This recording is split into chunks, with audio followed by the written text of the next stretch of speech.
बिस्मिल्लाहिर्रहमानिर्रहीम। मुअज़्ज़ज़ सामईन व नाज़रीन, आज हम जो वीडियो आपकी खिदमत में पेश करने के लिए जा रहे हैं उसमें भी कई बातें ऐसी हैं कि जो यकीनन आपके इल्म में इजाफे का सबब बनेंगी। मुअज़्ज़ज़ नाज़रीन, इससे पहले कि हम बात का आगाज़ करें, आपसे गुजारिश है कि जज़ा टीवी को सब्सक्राइब करें, बेल आइकन को ज़रूर दबाएं ताकि वीडियोज़ बर वक्त आप तक पहुँच सकें। नाजरीन, इसके अलावा अगर आपको वीडियोस पसंद आएँ तो उन्हें शेयर ज़रूर करें ताकि कायनात के ये हक़ाइक़ दूसरों तक भी पहुँच सके। सामईन इकराम, इब्न कवा नहायत ही नकाद और सवाल करने वाले शख्स थे। उन्होंने एक मरतबा हज़रत अली अलैहिस्सलाम से कहा, या अमीरुल मोमिनीन, क्या हज़रत मूसा अलैहिस्सलाम से कबल अल्लाह ने औलाद आदम में से किसी के साथ कलाम किया? हज़रत अली अलैहिस्सलाम ने फरमाया, अल्लाह ने उनसे कबल तमाम इंसानों में से हर एक नेको बद से गुफ्तगू की थी। आपका ये जवाब इब्न कवा को कदरे गरा महसूस हुआ। उसने कहा, वो कैसे? आपने फरमाया, क्या तुमने कुरान नहीं पढ़ा? अल्लाह ने रोज़े मीसाक सबसे वादा लिया था और उनसे कलाम किया था। फिर आपने सूरह आराफ की आयत नंबर 172 की तिलावत फरमाई। इरशाद रब्बुल इज़्ज़त है, जब तेरे रब ने बनी आदम की पुश्तों में से उनकी नस्ल से वादा लिया था और उन्हें खुद उन पर गवाह बनाया कि क्या मैं तुम्हारा रब नहीं? उन्होंने कहा, क्यों नहीं? फिर आपने फरमाया, अल्लाह ने रोज़े मीसाक सबसे कलाम किया था और सब ने खुदा का कलाम सुनकर जवाब दिया था।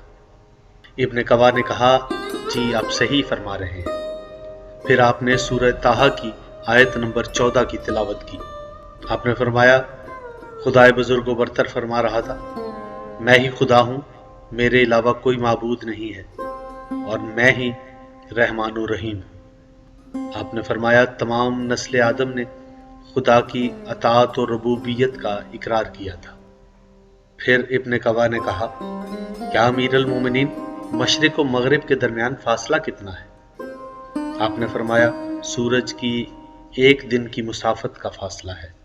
जहाँ से सूरज तलू होता है वो मशरिक है, जहाँ गरूब होता है वो मगरिब है। अगर कोई शख्स तुझे इसके अलावा कुछ बताए तो उसे झूठ समझना। फिर इब्न कवा ने कहा, मौला ज़ुल्करनैन कौन है? आपने फरमाया, वो एक शख्स था जिसे खुदा ने उसकी कौम की तरफ मबूस किया था। कौम ने उसकी तकजीब की और उसके सर के एक हिस्से पर वार किया, वो मर गया। फिर खुदा ने उसे जिंदा किया और उसे उस कौम की तरफ दोबारा भेजा। उन्होंने फिर उसकी तकजीब की और उसके सर के दूसरे हिस्से पर वार किया, जिससे उसकी वफात हो गई। खुदा ने उसे फिर जिंदा किया, वो ज़ुल्करनैन है। फिर आपने फरमाया, तुम्हारे अंदर उसकी मसील मौजूद है। इब्न कवा ने कहा, एक दूसरे पर गालिब अशिया के नाम बताएं। अमीरुल मोमिनीन ने इरशाद फरमाया, अल्लाह ने 10 चीज़ों को सख्त बनाया है। पहाड़ मजबूत हैं लेकिन लोहा उन पर गालिब है जो पत्थरों के टुकड़े कर देता है। लोहे पर आग गालिब है जो लोहे को पिघला देती है। आग पर पानी गालिब है जो उसे बुझा देता है। पानी पर बादल गालिब है जो उसे उठाकर जमीन और आसमान में चलता रहता है। बादल पर हवा गालिब है जो उसे गर्दिश कराती रहती है। हवा पर इंसान गालिब है जो उसे हाथों से रोकता है और उससे बहुत से काम लेता है।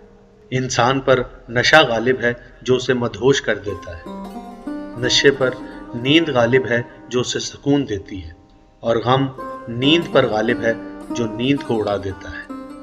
इससे मालूम हुआ कि गम तमाम चीज़ों पर गालिब है। इब्न कवा ने कहा, अमीरुल मोमिनीन, ये बताएं, चांद में ये स्याही माइल धब्बे कैसे हैं? आपने फरमाया, अल्लाहु अकबर, अल्लाहु अकबर। फिर आपने सूरह बनी इसराइल की आयत नंबर 12 की तिलावत फरमाई। आपने फरमाया, अल्लाह रब्बुल इज़्ज़त इरशाद फरमा रहा है, और हमने रात और दिन को अपनी 2 निशानियां बनाया है। हमने रात की निशानी को मिटाया और दिन की निशानी को रोशन बनाया। इब्न कवा ने कहा, अमीरुल मोमिनीन, آپ مجھے اصحاب رسول کے متعلق بتائیں۔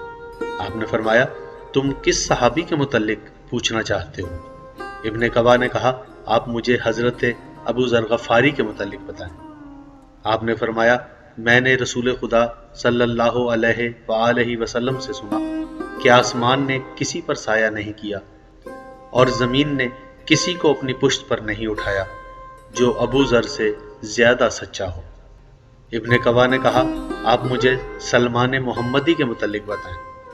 آپ نے فرمایا مبارک ہو، سلمان ہمارے اہل بیت میں سے ہے، اور تم میں لقمان حکیم جیسا اور کون ہے جسے اولین و آخرین کا علم ملا ہے؟ ابن کوا نے کہا آپ مجھے حذیفہ بن الیمان کے متعلق بتائیں۔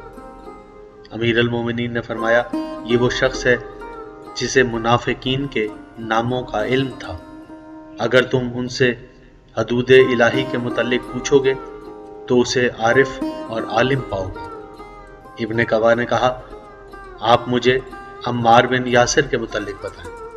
آپ نے فرمایا یہ وہ شخص ہے کہ جس کے گوشت اور خون کو اللہ نے دوزخ پر حرام قرار دیا ہے۔ ابن کوا نے کہا آپ اپنے متعلق بتائیں۔ آپ نے فرمایا جب میں حضرت صلی اللہ علیہ وآلہ وسلم سے سوال کرتا تھا تو آپ مجھے جواب دیتے تھے، اور جب میں خاموش رہتا تھا تو آپ بات کا آغاز خود کر دیا کرتے تھے۔ ناظرین اکرام، چند سوالات و جوابات آپ کی خدمت میں پیش کیے۔ آئندہ ویڈیوز میں مزید سوالات اور ان کے جوابات آپ کی خدمت میں پیش کریں گے۔ آپ کا بہت شکریہ۔